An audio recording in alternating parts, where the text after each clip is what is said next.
All right, so we're at Chili Bowl tonight with one of the most talented artists I've ever seen in my life, at least. Bobby Moore, you're very famous for what you do at this event. You're a Tulsa native. This is the main stage in the center aisle of this massive freestanding building, one of the biggest in the world, I think. But how did you end up getting this gig, and how cool is this outfit you're wearing? Well, thank you so much for all the nice words. The outfit actually was a Halloween thing I did for my buddy to dress up as Richard Petty. Came with had a cowboy hat with all the feathers and stuff on it. It was killer, and I just had the idea to wear it today for fun. I got started doing this about 7 years ago. Just started painting dogs for friends and family, and it kind of went really well. And then we showed up here, and a buddy of ours was in the pits, Travis Jenkins, and he suggested I paint some race cars. Didn't think it was a very good idea at the time, but here we are 7 years later, and selling paintings for $5,000 has turned out to be a pretty awesome gig. So yeah, very excited about it. Did you ever dream it would be that big? Honestly, I had no idea. The first night we sold the very first painting for $900, and it was the most I've ever made on any painting.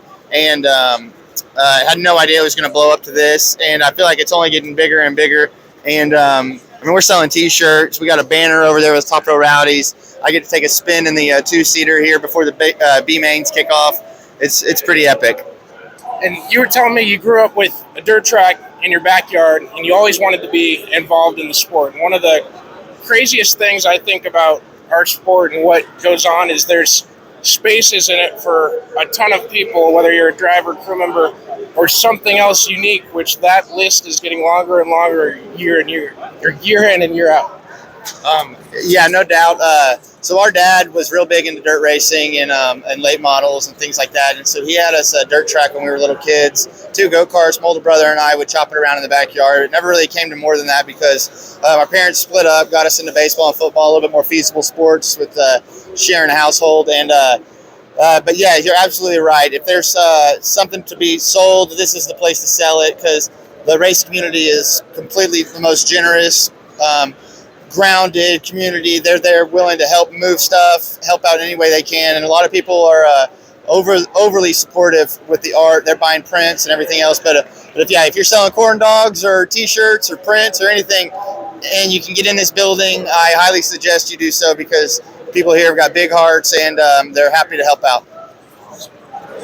You guys have got to check out how cool these look. So, I don't know, realistic, can I say that? Yeah. It looks like the video game graphics, and you turn them into real life. Thank you. Yeah, I got a lot of the ideas just from playing video games as kids. I would always go on instant replay and get football angles and shots that you usually wouldn't get from a cameraman. So this is the first year I've done it where I've implemented where I'm actually on the track. My photos are coming from a spot where I take pictures of the cars in the pits at an angle where a cameraman can't get, so it kind of makes it a little bit more dramatic, a little bit more intense, and one of a kind because obviously a photographer can't get these shots.